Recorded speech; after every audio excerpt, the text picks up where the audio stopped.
Oh iya ya, di mute semua ya pesertanya ya. Mbak, peserta boleh kok di unmute, silakan aktif saja nggak apa-apa. Oh ya, sebelum lebih lanjut, Oke. Kak Pitari mohon izin ini saya rekam ya, dan rekamnya nanti kita upload ke YouTube biar teman-teman kalau ingin mengulang pembelajaran kali ini bisa cek di YouTube nanti. Ya, monggo dilanjut. Oke, boleh. Oke. Baik, sebelumnya terima kasih buat Pak apa Mas ya? Pak Patria, Pak Mas Patria? Boleh aja siapa? Mas ya? Oke, buat Pak dosen satu ini, Mas Patria, terima kasih banyak untuk kesempatan yang diberikan kepada saya. Juga teman-teman psikologi UMP ya, Universitas Muhammadiyah Purworejo. Ya. Purworejo, benar Yo. ya? Ya, benar. Oke, ini kalau boleh tahu ada berapa peserta ya ini ya, Mas? Karena Nanti ini dua kebetulan ini di harus rumah saya lagi masak, jadi ini nanti harusnya 28, 29. oke, nggak apa-apa. Tapi yang lain udah join semua ya? Sudah join, sudah masuk. Oke, jadi ini mata kuliah perkembangan 2 ya, Mas ya? Semester Hmm, 1. jadi untuk semester 1 ini dia adalah kurikulum baru. Jadi psikologi perkembangannya mulai dari newborn sampai kematian. Digabung satu dua. Oh, gitu. Kalau zaman kita kuliah Oh, dulu mungkin gitu. masih ada satu dua. Nah, sekarang Benar-benar. sudah Oke, digabung. benar. Sekarang jadi satu ya. Buat Nah, soalnya mungkin nanti, selama 4. Hmm? iya digabung soalnya nanti biar ada sisa waktu buat teman-teman ini Oke. belajar di kampus lain atau prodi lain karena kita sudah menganut kurikulum merdeka. Oh, gitu lah, bagus banget. Nah, baik teman-teman semuanya, mungkin nanti selama 40 menit ke depan kita akan belajar bareng ya, khususnya karena saya di sini juga masih proses belajar. Jadi nanti kita prosesnya belajar bareng aja, santai. Nanti kalau ada yang mau ditanyain, boleh langsung tanya. Nah, nanti kalau misalkan ada yang kurang jelas, kalau waktunya udah habis, udah nggak cukup, nanti bisa tanya ke Mas Patria atau boleh langsung ke saya. Nah, sebelumnya di sini saya seperti yang sudah dijelaskan Mas Patria tadi, di sini saya juga seorang psikolog juga. Saya salah satu teman dekatnya Mas Patria dari zaman S1. Jadi Ya. kurang lebihnya tahu Mas Patria itu seperti apa ya. Jangan dibuka di Jadi sini. kita nggak mau bahas itu, enggak. Di luar forum ini ya. Nah, di sini nanti teman-teman bisa panggil saya Sita aja. Bisa panggil Kak, saya Sita dan nanti hai ya Kak Sita bener. Jadi nanti di sini saya akan sedikit membahas mengenai masalah lebih tentang perkembangan remaja ya. Nah sebenarnya sebelum kita masuk ke materi, sebenarnya teori dalam psikologi yang membahas masalah remaja itu para ahlinya cukup banyak ya. Tapi nanti seperti yang sudah Mas Patria jelaskan, bahwa di kampus sudah menganut sistem pembelajaran merdeka ya. ya. Jadi nanti teman-teman selain ikut kuliah ini bisa juga sambil mungkin mencari sumber lain, baca buku, kemudian ikut webinar-webinar atau mungkin ikut kuliah di tempat lain, maksudnya di kampus lain ya, kalau misalkan mereka mengadakan webinar seperti ini. Jadi jangan hanya terpaku dari sini saja, karena mungkin nanti saya akan membahas nggak semua teori ya, jadi hanya beberapa teori yang dalam psikologi itu cukup familiar juga. Oke, jadi gimana Mas, kita langsung mulai aja ya? Oke, langsung mulai. Oke, langsung aja. Bismillahirrahmanirrahim. Oke, jadi di sini slide-nya bisa sambil ditampilin Mas? Oke. Udah masuk? Oke, jadi di sini masa remaja ya, jangan di slide berikutnya dulu Mas ya. Oke. Di sini teman-teman bisa ini ya, slide-nya udah kelihatan, suara saya cukup jelas ya, teman-teman? Oke, Masuk. lanjut aja. Di sini saya sengaja sekali dengan font remaja ini saya kasih warna-warna yang berbeda. Sebelum kita masuk ke materi yang selanjutnya ini, saya boleh nggak sih minta beberapa pendapat dari teman-teman sendiri? Menurut teman-teman remaja itu apa sih? Bisa ya Mas Fat ya? Boleh. sebut nama peserta aja Oke, nggak apa-apa, biar mereka berpendapat. oh iya, oh gitu. Kalau nggak harus saya tunjuk, adakah yang Coba, mau ini? siapa yang pengen berkomentar, silakan. Ya, semoga bisa jadi nilai plus ya Mas Tot ya. Pastinya.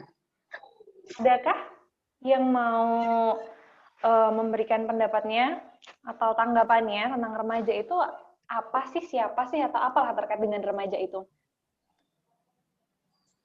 Boleh, Bu. Bu, apakah ini? Ya. Ini siapa ya? Sebutkan namanya ya. Delvika. Zulfika. Devi. Devi. Iya ya, Devi ya. Iya, gimana Mbak Devi? Kalau ini hanya sependapat saja ya Kak ya. Jadi kalau menurut saya kalau remaja itu mungkin masa peralihan diri dari anak menuju ke dewasa gitu, di mana mungkin akan terjadi banyak perubahan yang cukup kelihatan dari secara fisik dan mentalnya dan emosionalnya gitu Kak. Oke, terima kasih Mbak Devi. Yang lain satu lagi mungkin ada yang mau ini? Adakah? Yuk, yang lain. Satu lagi deh. Saya Pak. Saya. Ya, dengan siapa Mas? Tegar juga Pamungkas. Tegar. Oke, gimana Mas Tegar? Masa remaja itu menurut saya adalah masa transisi. Ya benar yang dikatakan Mbak tadi. Masa transisi perubahan dari perkembangan, pertumbuhan dari masa anak-anak menuju dewasa. Jadi masa remaja itu adalah di mana perkembangan emosional atau mental masa remaja itu belum stabil. Iya. Sekian dari saya. Terima kasih. Oke, terima kasih Mas Tegar dan Mbak Devi. Untuk yang lain ada yang ingin mau menyampaikan atau sudah cukup? Sudah ya? Ada lagi? Enggak? Oke, jadi dari kedua pendapat ini, dari Mbak Devi dan Mas Tegar, kita secara umum ya, kalau kita membahas tentang psikologi remaja, itu secara umum keduanya sudah mencakup sih tentang remaja itu seperti apa, perkembangan itu seperti apa. Secara umum sudah mencakup. Nah ini jadi sebelum materi ini kayaknya udah pada belajar sendiri-sendiri ya Mas Pat ya? Jadi ketika kuliah ini ya benar banget. Jadi nanti kita nggak perlu ini banyak-banyak ya, menjelaskan banyak-banyak ya, mungkin lebih ke diskusi aja kali ya secara umum. Oke, jadi kita lanjut aja mengenai masa remaja. Memang kalau sebelum kita bahas tentang masa peralihan dalam tahap perkembangan remaja ini sendiri, kita perlu tahu. Jadi sebenarnya remaja itu apa sih? Oke, jadi remaja ini sendiri berasal dari bahasa Latin, yaitu adolescent, yang berarti tumbuh atau tumbuh menjadi dewasa. Nah, remaja itu sendiri merupakan suatu proses pertumbuhan seseorang yang dialami dari masa kanak-kanak menuju ke masa dewasa. Itu yang dinamakan remaja. Nah, dalam pertumbuhan remaja itu sendiri, yang dikatakan tumbuh, itu sebenarnya apa aja sih? Jadi pertumbuhan yang dialami remaja ini, suara saya jelas ya? Jelas ya, Mas Pat ya? Kok kayak agak keresek-keresek gitu. Oke, jadi pertumbuhan ini sendiri, dia mencakup beberapa aspek ya teman-teman. Jadi di sini tumbuh itu nggak hanya dari sisi fisik aja, mungkin dia tambah tinggi atau mungkin berat badannya juga tambah. Tapi di sini dimaksud dengan tumbuh to grow atau to grow maturity, tumbuh menjadi dewasa, itu bisa dalam hal kematangan mentalnya, kemudian ada sisi emosionalnya, sosial, dan fisiknya. Jadi di sini kalau kita membahas tentang perkembangan, khususnya dalam materi perkembangan remaja ini sendiri, ruang lingkupnya cukup luas, jadi tidak hanya satu sisi aja. Mungkin pengertian tentang remaja sendiri seperti itu. Lanjut aja ya Mas ya. Oke, kita Oke. lanjut aja. Nah, sebelum kita membahas tentang remaja lebih lanjut, seperti yang sudah saya jelaskan tadi, bahwa dalam psikologi itu sendiri, teori mengenai remaja itu cukup banyak, cukup luas dari beberapa ahli, dari berbagai ahli pun, dari berbagai sudut pandang itu cukup luas ya. Cuman di sini saya, khususnya dan sudah berkonsultasi dengan Mas Patria, kita akan mengambil beberapa teori menurut beberapa ahli yang cukup familiar. Di sini teori tentang remaja sendiri yang pertama dari Freud. Semuanya udah kenal Freud ya di sini. Freud itu siapa? Anak psikologi harus tahu nih Freud itu siapa karena ini basic banget ya buat teman-teman dari S1 juga, apalagi nanti ketika mau melanjutkan ke jenjang S2, ini dasar-dasar teori psikologi itu wow, penting banget gitu. Jadi di sini menurut Freud dalam teori biobiological atau metode rasional, ini di sini remaja itu merupakan suatu proses perkembangan yang dipengaruhi oleh masa kanak-kanak. Jadi di sini menurut Freud ini masa remaja ini merupakan rekapitulasi atau perkumpulan perkembangan seseorang mulai dari dia masa kanak-kanak hingga mencapai dewasa itu sendiri. Itu menurut Freud. Jadi Freud ini lebih menekankan pada bukan yang menekankan sih, tapi perkembangan remaja ini sendiri merupakan perkumpulan, rekapitulasi. Jadi tahap perkembangan di awal kanak-kanak itu nantinya akan memberikan kontribusi ketika dia memasuki tahap remaja, seperti itu. Yang kedua, di sini kematangan seksual itu berpengaruh pada tingkah laku. Ini teori psikososial. Ya, teman-teman, kematangan seksual berpengaruh kepada tingkah laku. Kemudian ada teori yang kedua, di sini teorinya menurut Albert Bandura, yaitu socio-cultural.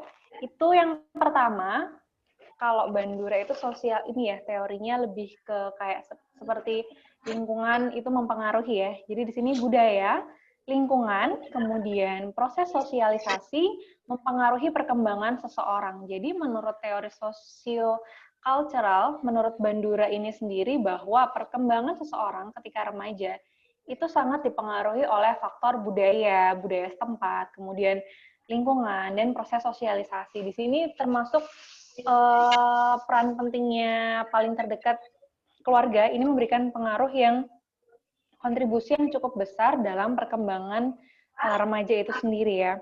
Nah, terkait dengan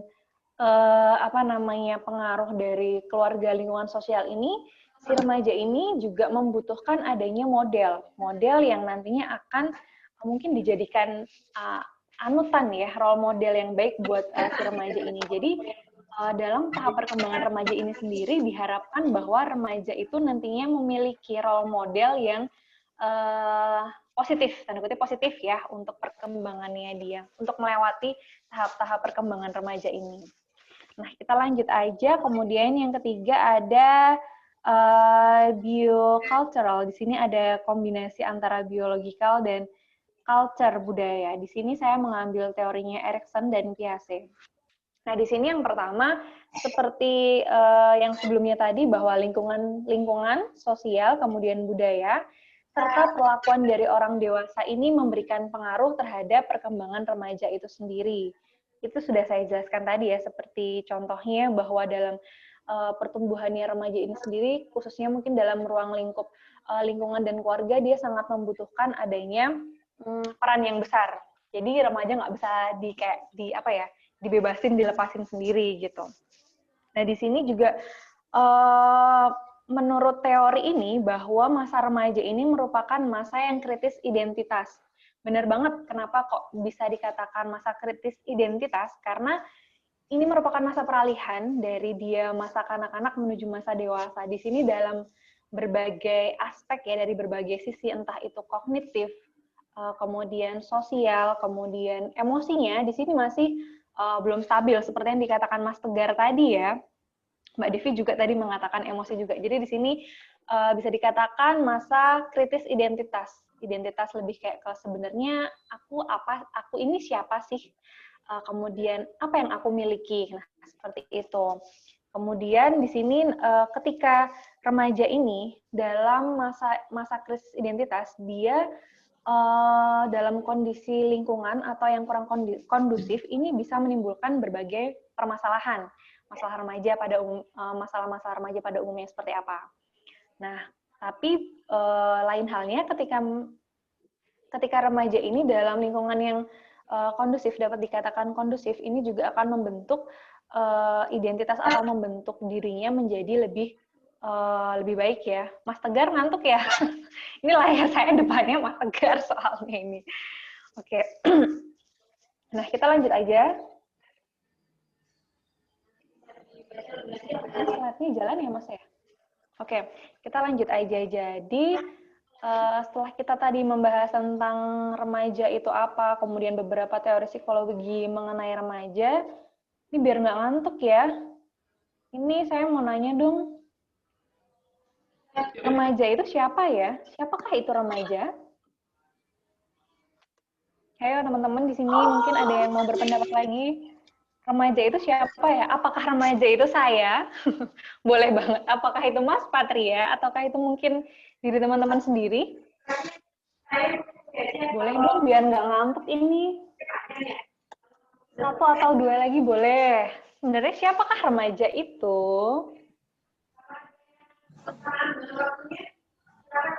Yuk, yang lainnya yuk. Remaja itu Ini siapa ya Mbak? anak Sebutkan umur nama Mbak. 12 sampai 21 tahun mungkin ya. Oke. Mbak siapa tadi ya? Mas ya?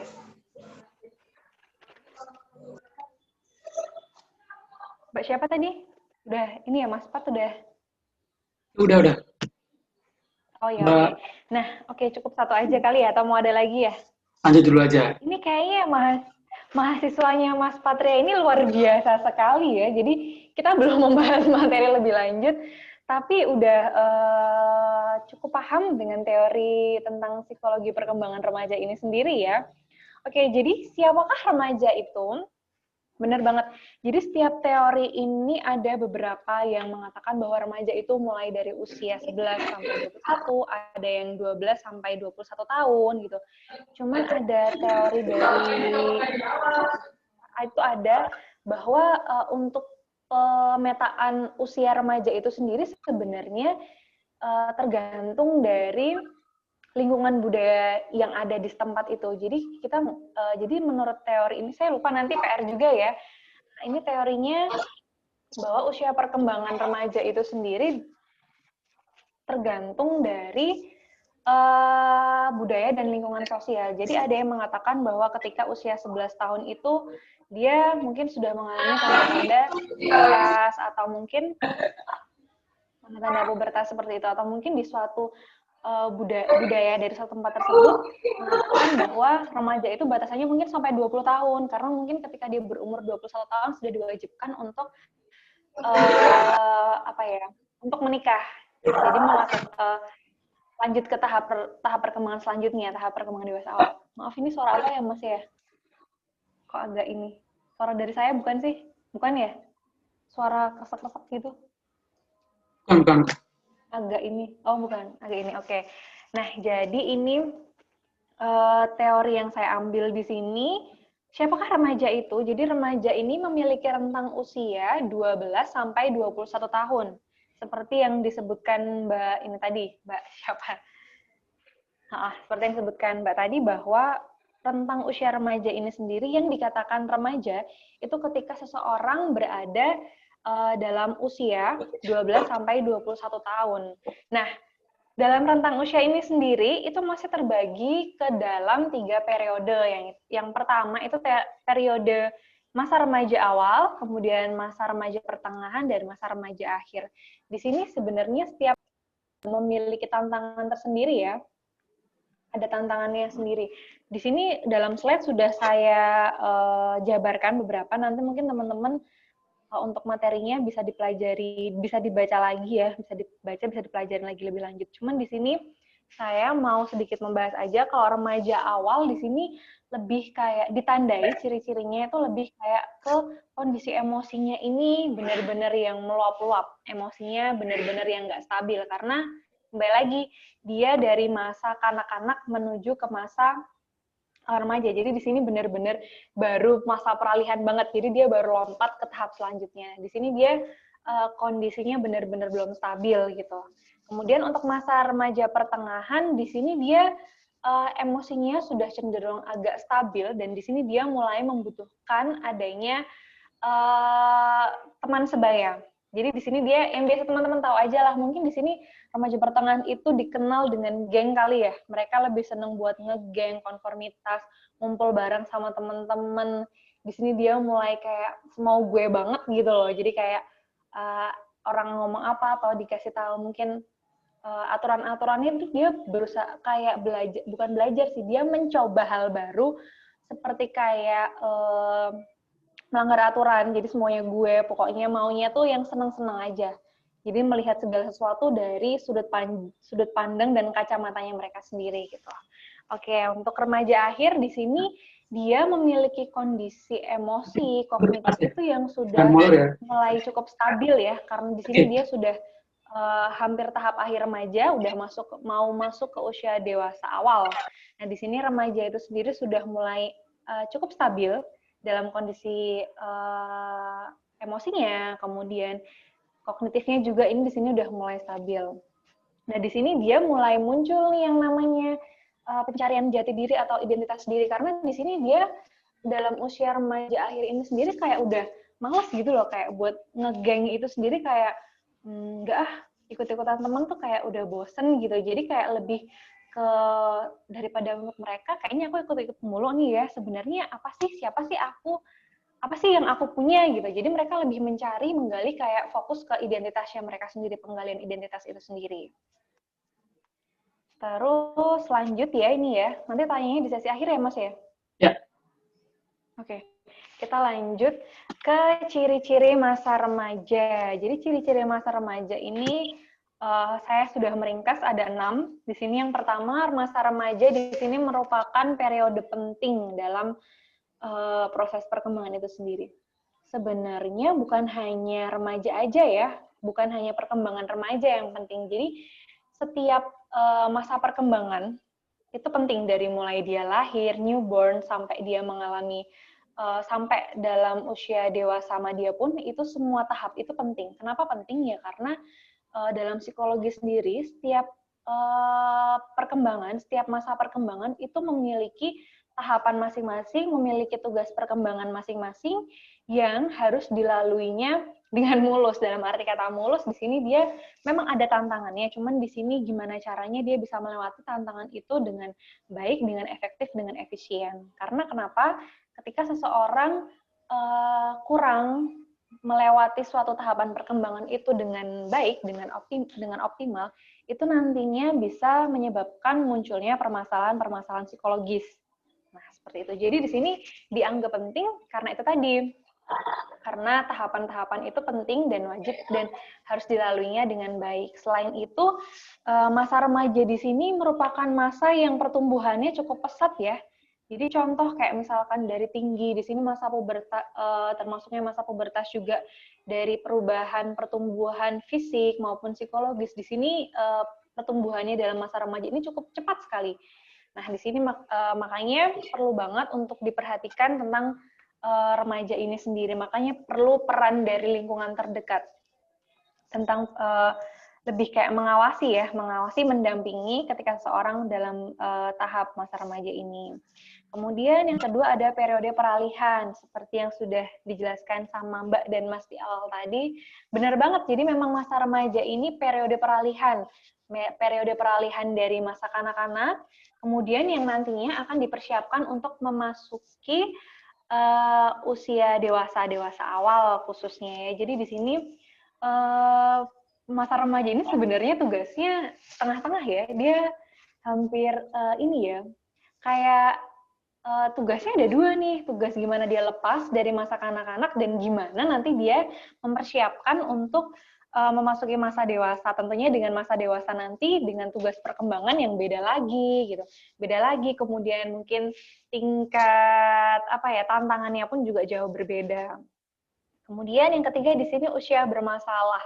Nah, ini sering banget kita temui akhir-akhir ini kita temui bahwa usia remaja atau usia remaja ini, bahkan si remaja ini kebanyakan menjadi subjek dari munculnya beberapa permasalahan psikologi yang ada. Jadi memang benar banget usia bermasalah.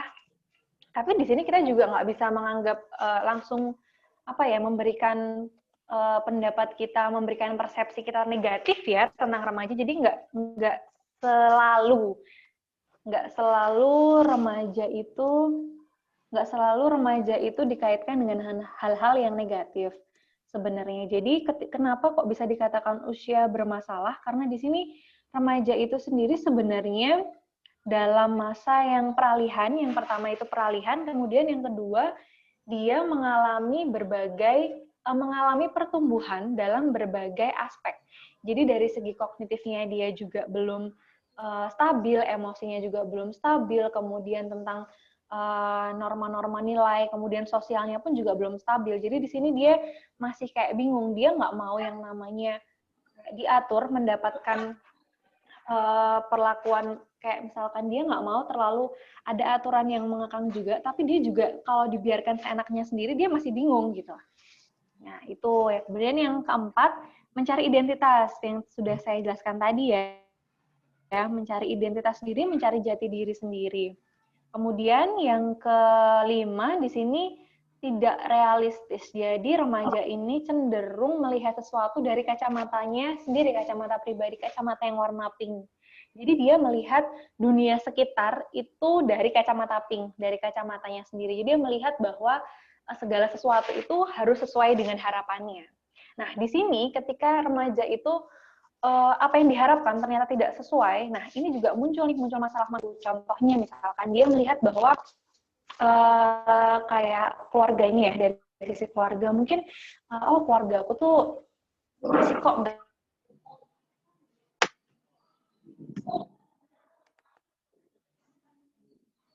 keluarganya justru memberikan di usia remaja, keluarga justru memberikan aturan-aturan tertentu, batasan-batasan tertentu. Dia di sini akan mengalami konflik baru juga gitu. Nah ini di sini muncul permasalahan baru juga dalam remaja. Kemudian yang keenam di sini ambang masa dewasa. Jadi masa peralihan ketika mau memasuki ini koneksinya atau apa ya Mas Pati ya? Lancar nggak sih? Lancar. Slide-nya udah lanjut ya. Udah, Oke, jadi kemudian yang keenam di sini ada ambang masa dewasa. Jadi remaja ini sendiri ambang masa dewasa karena dia khususnya pada ini ya remaja akhir ya. Di sini dia udah mulai mempersiapkan memasuki dewasa awal yang mana tugas-tugasnya pun juga berbeda dan memiliki cukup tantangan juga. Salah satunya di sini mulai mempersiapkan untuk kemandirian secara ekonomi, kemudian mulai memikirkan kehidupan berkeluarga itu seperti apa, dan mulai mempersiapkan diri untuk memasuki kehidupan pernikahan. Nah, di sini teman-teman semuanya kira-kira rata-rata usianya berapa ya Mas Pat ya? Dewasa akhir ya? Maksudnya remaja akhir ya? Remaja akhir lah. Iya. Remaja akhir ya. Wah, di sini berarti kondisi emosi kognitifnya sudah cukup stabil ya teman-teman ya?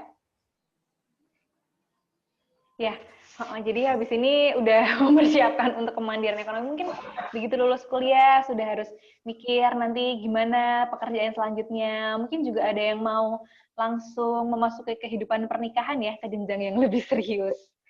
Seperti itu. Oke, kita lanjut aja. Kemudian ada aspek perkembangan masa remaja itu apa aja sih? Mencakup apa aja gitu. Jadi banyak banget ya kalau kita mau membahas atau membahas tentang perkembangan remaja itu, karena perkembangan ini seperti yang sudah saya jelaskan tadi, dia nggak hanya perkembangan fisik yang cukup perkembangan fisiknya yang cukup pesat ya, tapi juga di sini ada beberapa aspek, ada 7 di sini. Yang pertama salah satunya tadi mengenai fisik dan seksual. Biasanya di sini ditandai dengan pubertas ya.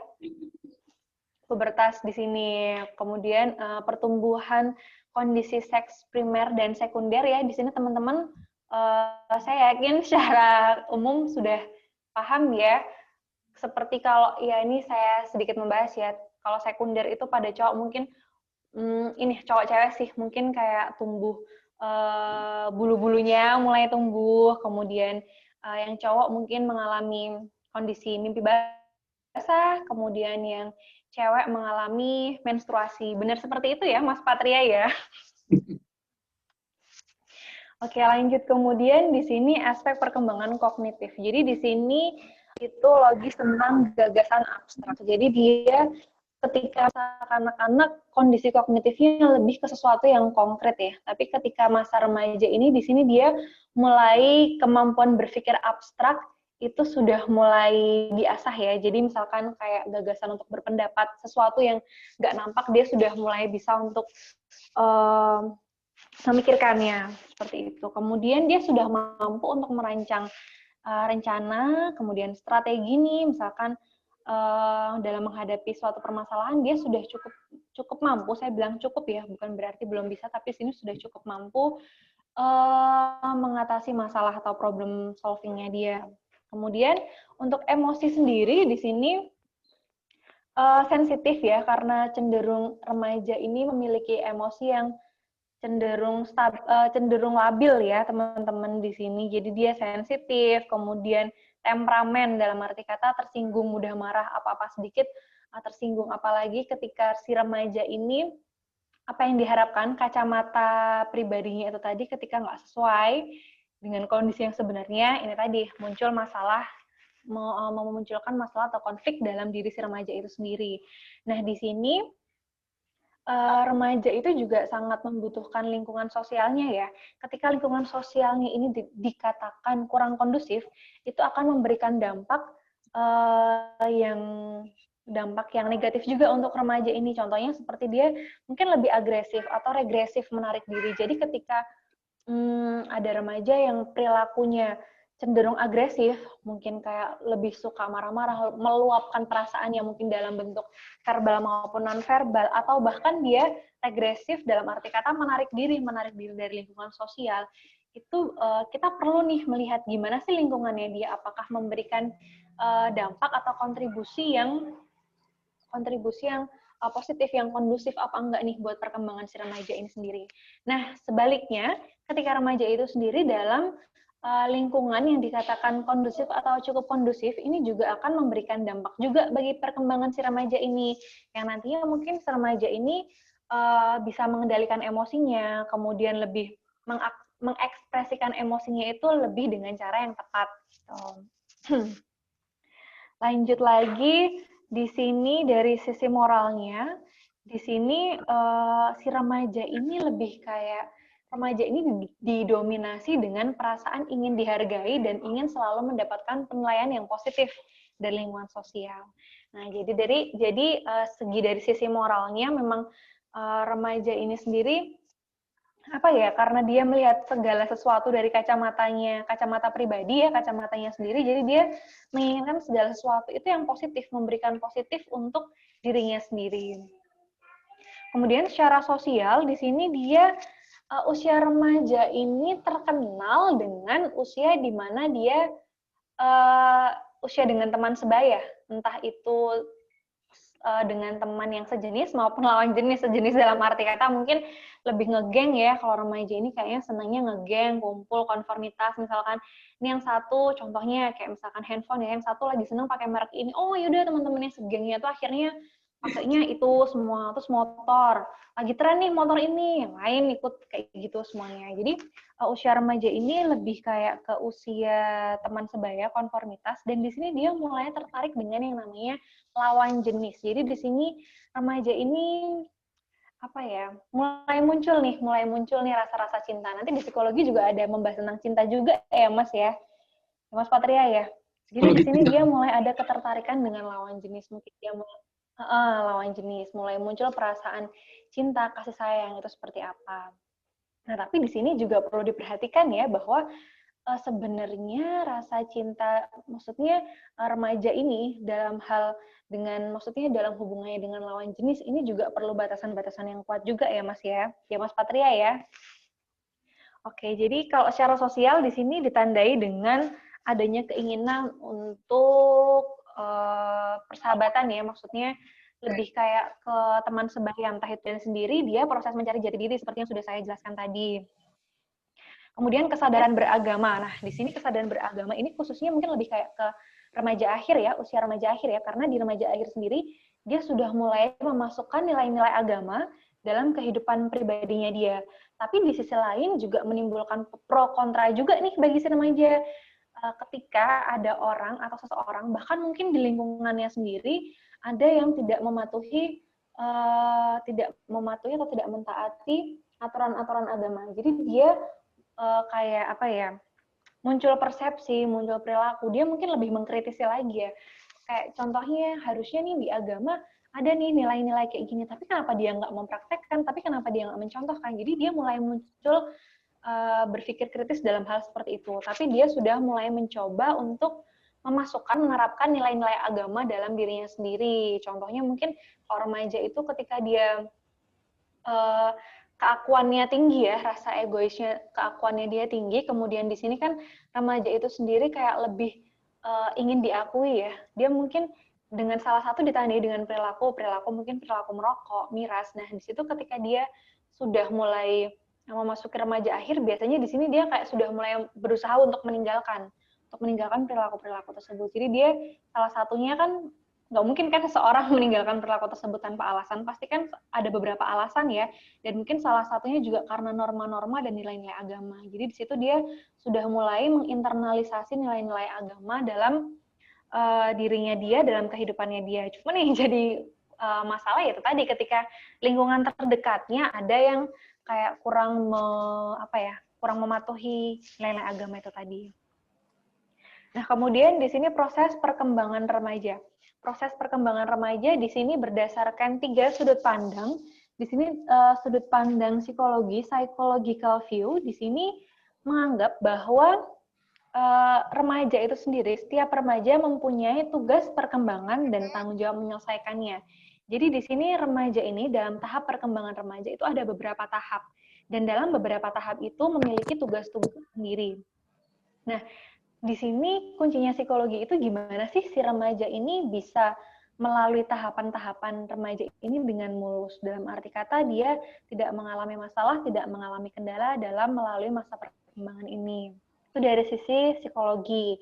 Kemudian dari sudut pandang developmental, itu di sini perkembangan memiliki tahap berurutan. Jadi hampir sama dengan psikologi. Cuman di sini kalau developmental itu lebih kayak ke tahapannya itu berurutan. Jadi dari tahap 1 ke tahap 2, ke tahap 3, 4, 5, dan seterusnya itu harus dilalui step by step. Jadi tahap demi tahap. Jadi nggak bisa langsung diloncatin. Misalkan dari tahap perkembangan 1 ke tahap perkembangan dari 1, mungkin langsung ke 3 atau ke 4 ya. Itu nggak bisa langsung dilalui begitu aja. Karena balik lagi, setiap tahapan itu penting dan memiliki kontribusi tersendiri untuk kedepannya, untuk pertumbuhan kedepannya. Nah, selanjutnya ini lifespan view. Di sini jadi perkembangan itu sebenarnya dipengaruhi oleh sesuatu yang dimiliki sejak lahir. Jadi ketika seorang anak nih lahir, dia sudah membawa entah itu gennya orang tua, kemudian dari nilai-nilai lingkungan tempat, nilai-nilai orang tua yang dia. Jadi di sini itu yang nantinya nilai-nilai itu tadi yang nantinya akan mempengaruhi perkembangan remaja itu sendiri. Tapi di sini kalau lifespan view ini sendiri yang menjadi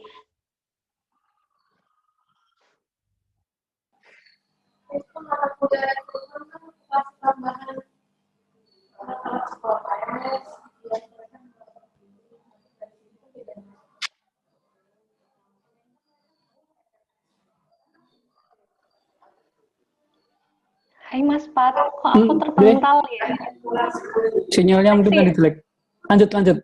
Oh gitu, oke lanjut ya. Nah di sini itu yang menjadi poin pentingnya itu bahwa yang paling penting itu ini tadi, situasi khas saat itu. Jadi memiliki arti penting. Jadi di sini ketika si remaja itu misalkan ya dia menghadapi suatu permasalahan. Misalkan contohnya remaja awal nih. Remaja awal dia yang tadinya di masa kanak-kanak dia memiliki kegiatan rutinitas kegiatan. Mungkin dia habis pulang sekolah, dia bisa makan, istirahat, kemudian nanti belajar mengerjakan PR. Tapi ketika usia remaja awal ini ada rasa kayak sekali-kali deh aku nggak ngikutin aturan itu. Jadi misalkan dia nggak mau mengerjakan PR. Dia kayak udah ngerjainnya besok aja di sekolah. Nah, ternyata ketika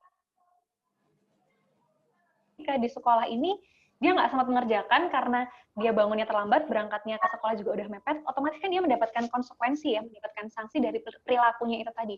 Nah, konsekuensi, kemudian perilakunya dia dan kondisi lingkungan ketika dia mendapatkan konsekuensi itu tadi, ini memberikan pengalaman yang cukup penting. Jadi kekhasannya itu ada untuk si remaja ini.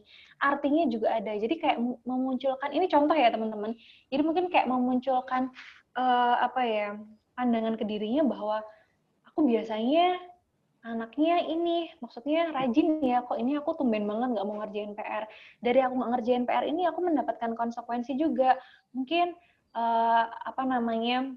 mendapatkan hukuman dari guru, misalkan hukumannya yang positif-positif aja ya, kayak misalkan mungkin disuruh ngeresum buku, kalau mahasiswa kan biasanya jurnal ya Mas Pat ya, mungkin seperti itu. Nah, mungkin juga mendapatkan sanksi dari orang tua juga, kemudian sanksi sosial juga, kayak teman-teman jadi ngelihat aku kok kayak, aku dihukum, mungkin ada perasaan malu juga nih ke si remaja itu sendiri. Nah, jadi yang dimaksud dengan situasi yang khas saat itu dan memiliki arti penting, contohnya seperti itu tadi. Jadi nggak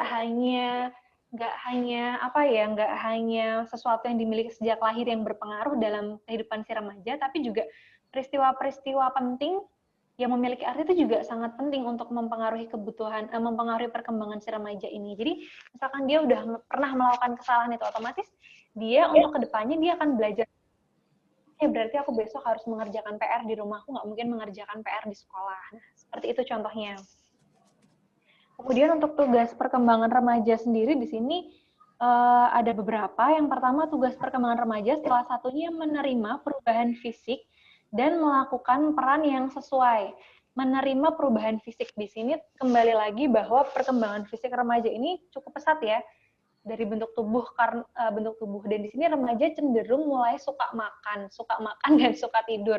Nah, entah itu perubahan tubuh dia mungkin berat badannya naik atau berat badannya turun, di sini dia harus mampu menerima kondisi perubahan fisiknya, lebih ke self love ya, menerima kondisi fisiknya. Kemudian ada melakukan peran yang sesuai. Jadi peran yang sesuai ketika dia lebih ke jenis kelamin. Jadi misalkan dia seorang pria, dia melakukan berperilaku selayaknya seorang pria itu seperti apa. Kemudian wanita dia berperilaku selayaknya wanita itu seperti apa. Kan kadang ada ya beberapa yang mungkin kayak cewek mungkin perilakunya cenderung agak maskulin, kemudian sebaliknya cowok pun juga ada yang seperti itu. Jadi di sini tahap perkembangan remaja itu cukup penting sekali. Kemudian yang ketiga di sini remaja itu harus puas dengan segala kondisi yang dimiliki, entah itu baik pertumbuhan kondisi seks yang primer sekunder itu tadi, kalau perempuan biasanya kalau mulai menstruasi ini kan mulai ada perubahan ya, perubahan dari fisiknya dia pun ada, psikologisnya ada. Nah, di sini mulai harus bisa menerima kondisi tersebut. Nah, di sini ketika misalkan dia nggak bisa, kurang memahami, dia bisa mencari orang terdekatnya, mungkin ibunya, yang dianggap nyaman, dia bisa buat cerita ke situ, karena remaja kan tadi ya, dia mulai butuh dengan kondisi-kondisi sosialnya juga, terus juga mungkin ketika dianggap ini suatu hal yang bermasalah, bisa menghubungi profesional yang berkaitan gitu maksudnya.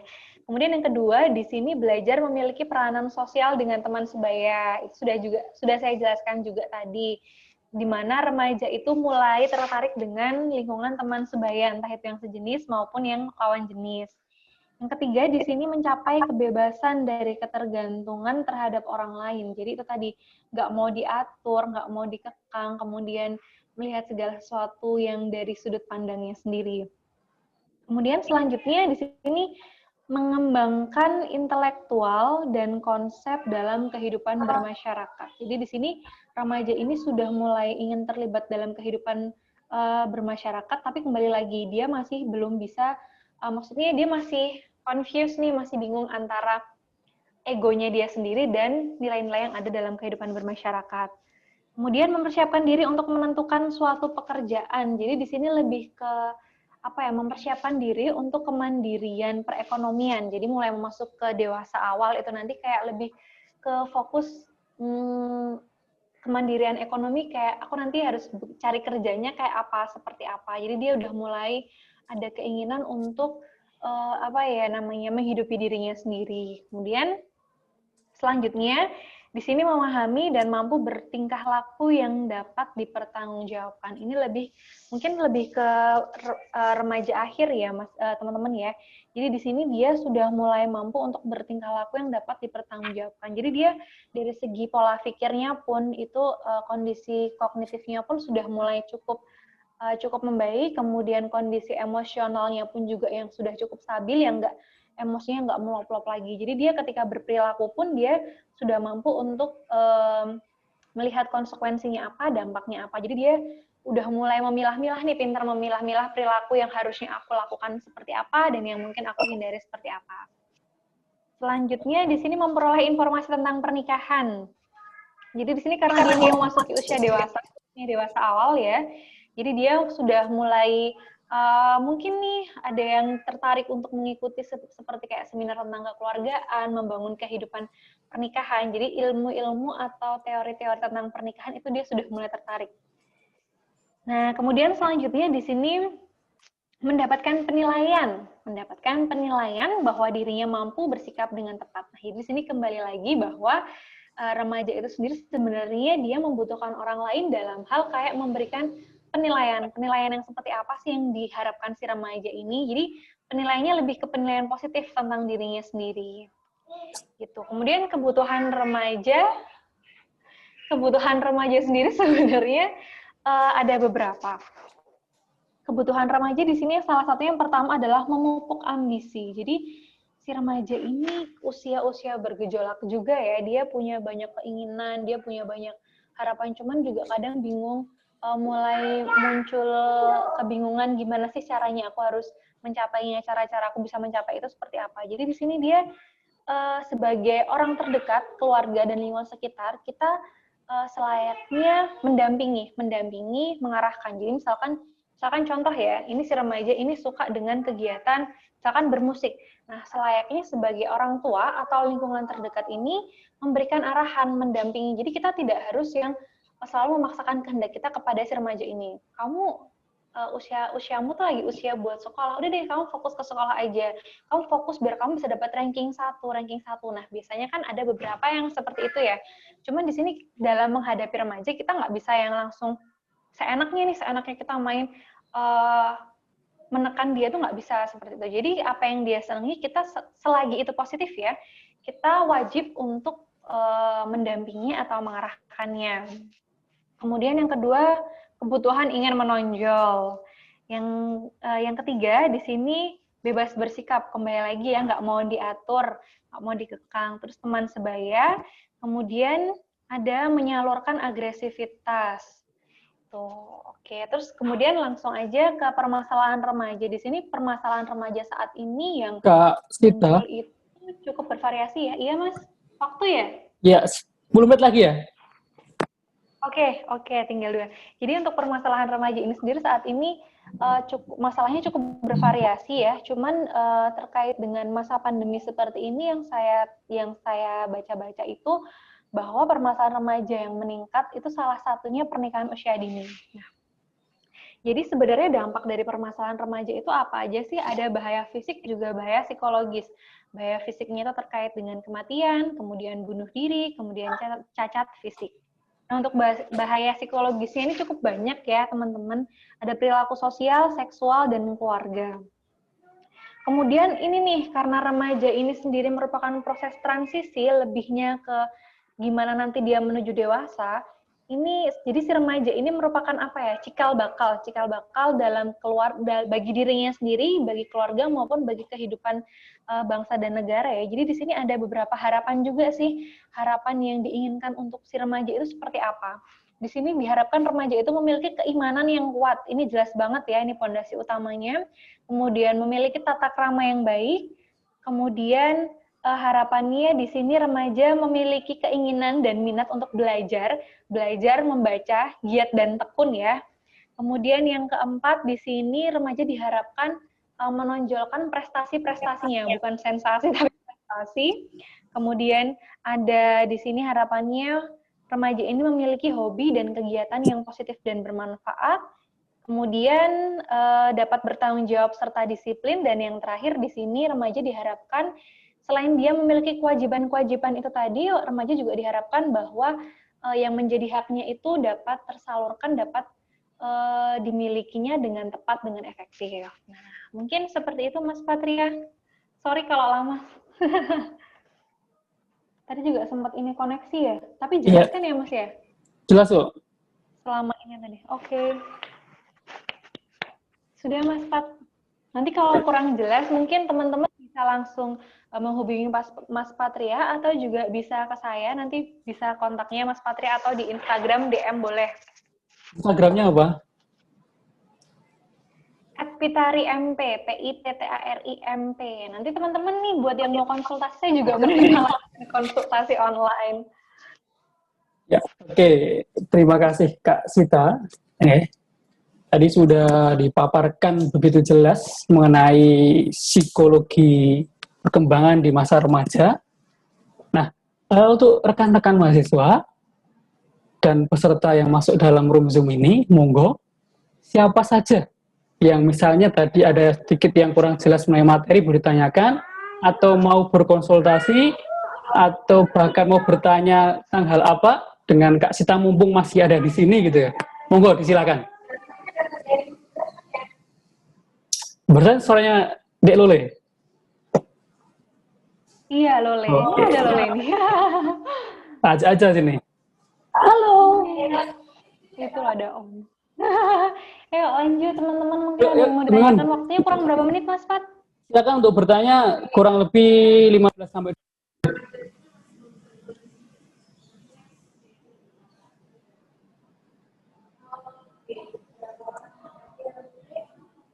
Yuk rekan-rekan, untuk bertanyanya lebih baik silakan bertanya langsung dengan di unmute suaranya, tapi jika malu juga boleh di room chat kok. Ya.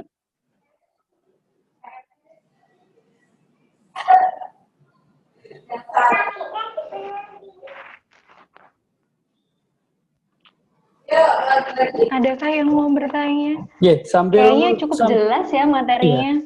Oke, mungkin sambil nunggu rekan-rekan bertanya, Kak Sita nih, di masa pandemi kayak gini, tips dan saran buat anak-anak remaja nih biar tetap terjaga kesehatan mentalnya harus bagaimana? Tips buat remaja ya. Oke, jadi untuk masa pandemi sendiri ini kan sebenarnya kita nggak tahu ya sampai kapan gitu. Cuman sih kita berdoanya dan berharapnya biar masalah ini segera berlalu lah. Jadi kehidupan itu bisa kembali seperti semula, dalam arti kata khususnya untuk remaja usia sekolah ya. Sekolah itu bisa kembali normal, dia bisa melakukan kondisi kegiatan belajar di sekolah, bertemu dengan lingkungan sosialnya juga, karena juga yang dikeluhkan orang tua ya selain sistem pembelajaran dari rumah juga perilaku remaja ini munculnya kenakalan remaja gitu. Jadi kalau untuk remaja sendiri untuk menjaga kesehatan mentalnya di masa pandemi ini yang pertama perlu dilakukan itu mencoba untuk berpikir positif. Jadi kita melihat sesuatu dari sisi positifnya ya. Mungkin dengan adanya pandemi ini apa sih dampak positifnya untuk dia? Kemudian apa yang bisa dia lakukan? Nah, di sini penting juga ini si remaja ini karena kita pembatasan ini ya sosial ya. Jadi juga kayak keluar-keluar nongkrong-nongkrong kumpul-kumpul itu kan juga dibatasin ya. Jadi mungkin kayak lebih ke menghabiskan waktu di rumah bersama keluarga. Nah, di sini menjalin kedekatan dengan orang tua, mungkin dengan kakak, dengan adik, dengan orang tuanya, dengan bapak atau ibu yang dianggap nyaman. Jadi di sini si remaja ini dia bisa menuangkan segala pikiran dan perasaannya ke orang yang dianggap nyaman itu tadi. Jadi biar dia nggak larinya keluar. Jadi mungkin lebih pertama itu tadi melihat dari sisi positifnya, dampaknya untuk dirinya sendiri. Kemudian yang kedua mendekatkan diri dengan lingkungan sosial, dengan lingkungan keluarga ya utamanya, bukan lingkungan, tapi lebih ke lingkungan keluarganya. Kemudian yang ketiga di sini, apa sih yang disukain sama remaja ini? Mungkin ketika kalau dia senengnya bermain musik, olahraga, itu dioptimalkan. Jadi melakukan kegiatan dengan hal yang positif, yang bermanfaat gitu. Tapi tetap protokol kesehatannya tetap dilakukan gitu. Mungkin itu sih Mas Patria. Oke. Ini ada yang oke, ada yang bertanya di room chat, tapi sepertinya sama ya. Ada suara anak tuh soalnya, nggak apa-apa ya? Nggak apa-apa dong, malah seru. Sepertinya yang ditanyakan di room chat ini hampir sama ya. Iya, aktif-aktifnya juga gitu. Oke, gimana Mas Pat? Oke, ini yang bertanya di room chat sepertinya hampir sama dengan yang dibahas Kak Sita barusan tentang maksimalin pembelajaran di masa pandemi ini. Coba dicek. Ya, yuk, yang lainnya teman-teman mahasiswa yang lain. Gimana Mas Pat? Ada yang mau nanya nggak? Kayaknya masih malu-malu. Ada yang nanya nih? Ya, Assalamualaikum. Yuk, monggo Mas. Saya tanya, iya. Ini kan jadi perkembangan setiap remaja itu atau manusia gitu kan, tergantung dari aspek-aspek gitu, seperti aspek sosial, aspek keluarga gitu, dan lingkungan yang lain gitu. Jadi pada saat kapan perkembangan tersebut itu bisa memunculkan dominan yang paling dominan dari aspek tersebut gitu. Maksudnya penentunya itu, Pak. Iya. Kira-kira pada usia kapan gitu atau masa kapan gitu kira-kira. Untuk menjadi penentu yang mendominasi aspek-aspek tersebut gitu pada perkembangan masa remaja tersebut gitu. Ya, sekian dari saya. Terima kasih. Oke, terima kasih Mas Tegar ya. Tadi saya dengarnya agak putus-putus ya, mungkin koneksi ini juga gambarnya jadi off semua. Tapi kayaknya saya nangkepnya tentang aspek perkembangan remaja ya Mas ya. Oke, jadi kapan sih bisa menentukan bahwa mungkin ada salah satu aspek yang menonjol gitu kan ya Mas? Iya benar. Halo? Iya, yang dominasi. Ya, yang yang mendominasi ya, oke. Iya. Oke, baik, saya jawab ya. Jadi masa remaja ini sudah ada 3 tahapan tadi, dari mulai masa remaja awal hingga masa remaja akhir. Ini ketiga periode itu nggak bisa dilewatkan begitu saja. Jadi dari satu periode ke periode kedua dan ketiga itu saling keterkaitan, saling berkaitan ya.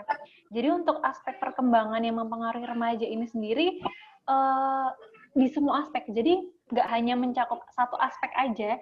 Jadi semua aspek di sini turut ikut serta ya, berperan aktif dalam perkembangan si remaja ini. Nah, apakah nantinya salah satu aspek ini bisa menonjol atau enggak, yang dimaksudkan menonjol mungkin nanti lebih ke minatnya gitu kali ya Mas ya? Iya benar. Kira-kira gitu. pada usia jadi lebih gitu. Ya. Jadi Pada lebih masa kayak kapan, gitu. Nanti si remaja ini berdasarkan aspek-aspek itu dia lebih ke minatnya kemana ya gitu. Tapi yang pertama di sini saya mau tekankan bahwa aspek perkembangan remaja itu tadi dia seperti lingkaran. Jadi dia nggak bisa cuman satu aja. Misalkan mungkin yang berkontribusi dalam aspek itu cuman kondisi kognitifnya, emosi, itu enggak. Jadi semua aspek ini ikut berperan serta. Nah, tapi nanti ketika remaja itu dia mulai usia remaja akhir, dia mulai memiliki minat terhadap suatu hal atau satu aspek itu, mungkin kayak misalkan dia lebih didominasi, mungkin lebih minatnya kayak musik itu tadi ya. Benar.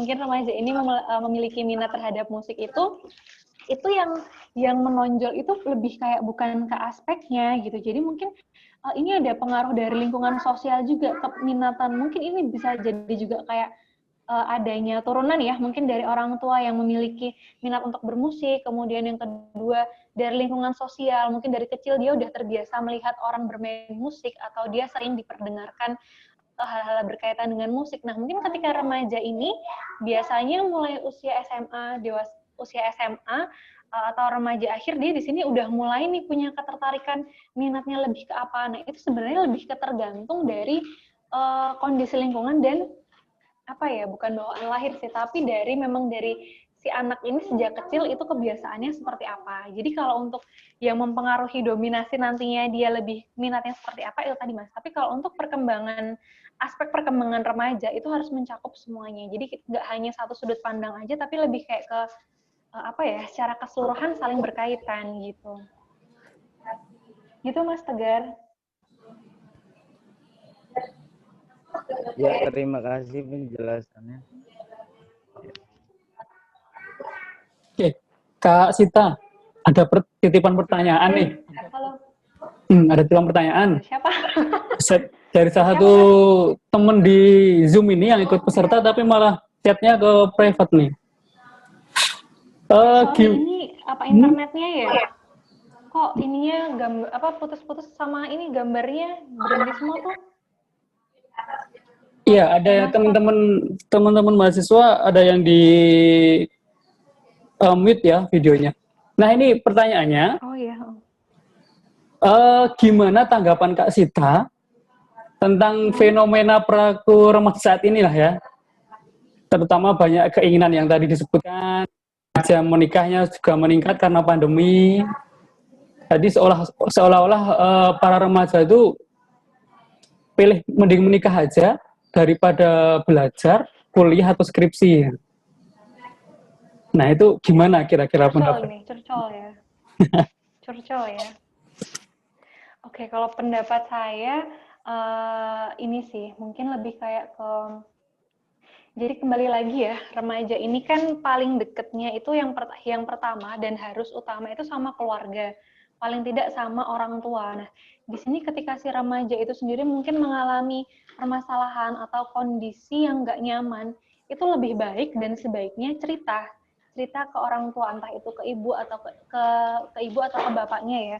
Jadi yang paling utama mungkin kayak lebih ke itu tadi, mendekatkan diri ya. Cerita yang tadinya mungkin nggak deket, terus cerita mungkin lebih kayak ke cerita ke orang tua, ke ibu atau ke bapaknya. Itu yang pertama. Nah, yang kedua di sini mungkin dari segi orang tua juga mungkin diharapkan lebih kayak apa ya, mencari informasi tentang si anak ini ke lingkungan sebayanya, ke teman-teman terdekatnya. Mungkin apa sih dia tuh lagi kenapa, masalahnya apa, kayak gitu. Dan ya kembali lagi ya, karena di sini keluarga yang paling utama, dan di sini di kondisi seperti ini, kondisi pandemi seperti ini kan yang di rumah aja ya, hashtagnya di rumah aja. Jadi di situ kembali lagi harus kembali ke orang tua, kembali ke keluarga gitu.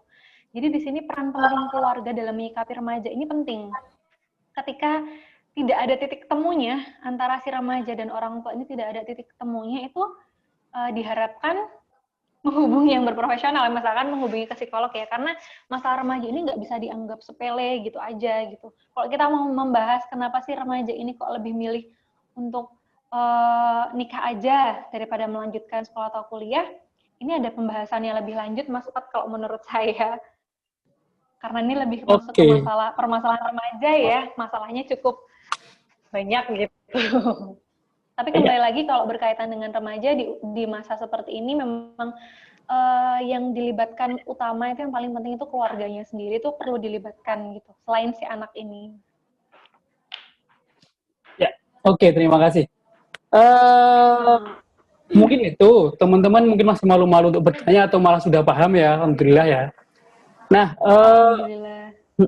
untuk selanjutnya sebelum kita akhiri sesi ini, tadi saya minta seluruh teman-teman mahasiswa dibuka videonya karena sebagai bukti presensi. Jadi akan saya screen capture ya, artinya atau foto bareng. Yuk dibuka dulu muka-mukanya biar kelihatan. Sambil nunggu teman-teman videonya, Kak Sita ini kuliah kita pada hari ini juga diikuti oleh rekan-rekan alumni dari UMS. Ada beberapa yang tergabung di sini. Saya pakai HP jadinya nggak bisa ini. Halo teman-teman semuanya. Ada. Oh iya, sebelum nanti ditutup dan mungkin nanti misalkan saya terlempar ya, saya mengucapkan makasih banyak buat Mas Patria dan teman-teman psikologi Muhammadiyah Purworejo. Makasih untuk kesempatannya dan Kalau ada salah-salah kata, mungkin penjelasannya kecepatan atau kurang sesuai, saya minta maaf ya teman-teman. Semoga bisa memberikan manfaatnya gitu. Gitu Mas Fat dan teman-teman. Ya, oke. Kami juga ucapkan terima kasih buat Kak Sita sudah meluangkan waktunya. Oke. Ya, walaupun sambil ngasih lole ditemenin siapa ini? Oh, bener banget. Itu ada ayahnya. Ini di rumah lagi mati lampu soalnya. Tuh dia. Jadi. Gitu, oke. Jadi makasih buat ayahnya Lole, Kakak Gurita. Ya oke, sebentar saya screen capture dulu buat presensi dan foto bersama.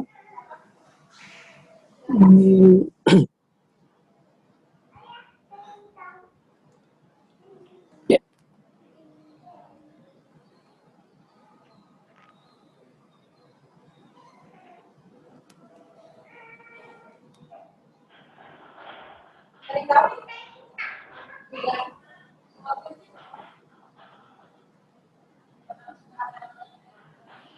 Ya, presensi sudah tersimpan, sudah saya screen capture, dan bagi rekan-rekan mahasiswa yang ingin konsultasi langsung dengan Kak Sita, silakan follow Instagramnya @pitarimp, gitu ya, search aja di Instagram, di follow, di DM, mau tanya apapun dipersilahkan, boleh ya Kak ya? Oh Kak iya, Sita. insya Allah boleh. Nah, boleh. Ya oke. Sekali lagi terima kasih Kak Sita. Dan kita akhiri pertemuan kita pada hari ini dengan baca alhamdulillah bersama-sama. Yeah. Alhamdulillah. Dan Terima kasih. Dan sekian dari saya. Assalamualaikum warahmatullahi wabarakatuh. Waalaikumsalam warahmatullahi wabarakatuh.